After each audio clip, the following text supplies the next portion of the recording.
I stayed quiet, and that was the hardest part. Not yelling, not asking why, not begging her to stay. Just silence. The night she confessed, everything about her felt unfamiliar. Her eyes, once soft and familiar, held guilt, yes, but also something colder, as if she'd left me days before and was only now delivering the news, like a final notice my heart wasn't prepared for. She said, "It just happened." No emotion, no remorse, like betrayal was something accidental, like she'd slipped into someone else's arms the way someone might trip on the sidewalk. I said nothing. I didn't move, didn't cry in front of her. I looked at her like she was someone I didn't know. And maybe she was, because the woman I loved, the one I imagined forever with, the one I built a life beside. She vanished the moment those words left her mouth. She kept talking, trying to justify it. I was confused. I didn't mean for it to go that far. He made me feel seen. None of it mattered. Not to me, because I had seen her every damn day. I had stayed through her storms, loved her through doubts, supported her through every breakdown. And she still chose him. What crushed me the most wasn't the affair itself.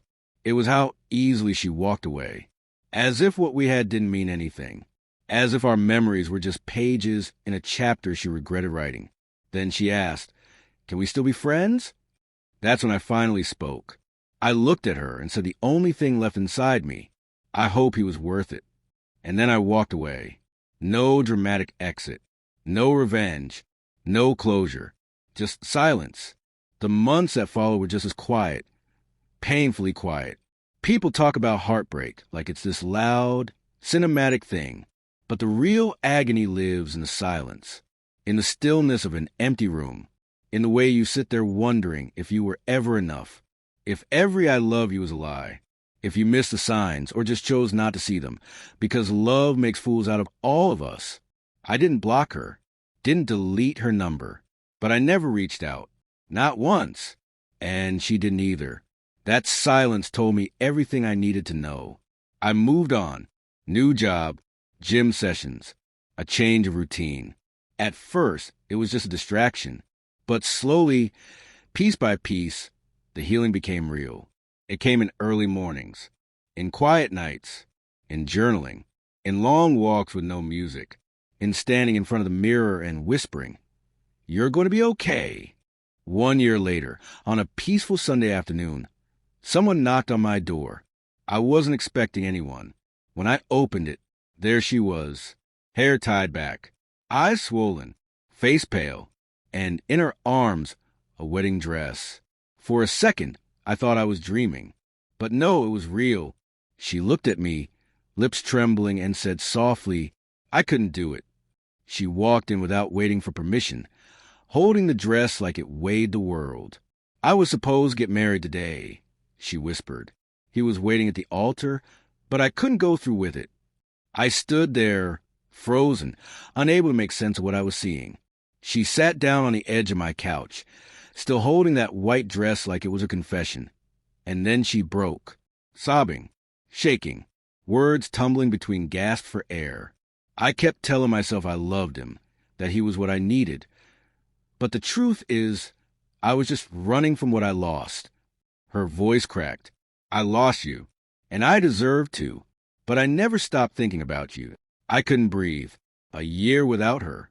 And suddenly she was in front of me, not proud, not together, but unraveling. "I tried to force love," she said. "Tried to bury the guilt, pretend that moving on would erase the damage, but it didn't. It followed me. You became the ghost I couldn't shake." I wanted to be cold. I wanted to tell her to leave, to remind her the nights I broke alone, the nights I wished I could hate her, but couldn't. But I didn't say any of that. I just sat there, silent. Then she asked, "Do you hate me?" I looked her in the eyes and told her the truth. "No, I don't hate you, but I've learned how to live without you. And that's what scares me now." She nodded, wiped her tears with her sleeve. "I don't expect you to take me back," she said. "I just needed you to know I ruined the only real thing I ever had." After that, we didn't say much. It wasn't a tense silence. It was heavy, with things we'd never be able to say. Eventually, she stood up, folded the dress gently, placed it on the table like it was her final apology. Then she said goodbye. A real one this time. No promises, no begging, just truth. And when she walked out that door, it didn't break me, because I wasn't the man who needed her to feel whole anymore. That night, I sat on the same couch, in the same quiet apartment. I looked at the wedding dress, not as a symbol of what could have been, but as a reminder of what I survived. She came back, but not for a second chance. She came back because regret always looks for a place to rest. And for a time, I was that place. But I've built something since then. A quiet strength. A life that doesn't borrow peace from anyone else. I don't know where she is now. I don't know if she ever wore that dress for someone else.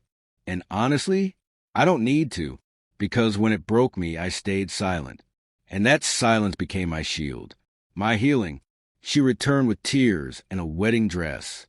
But I had already learned the most painful, powerful truth. Some apologies come too late. And sometimes there's no going back.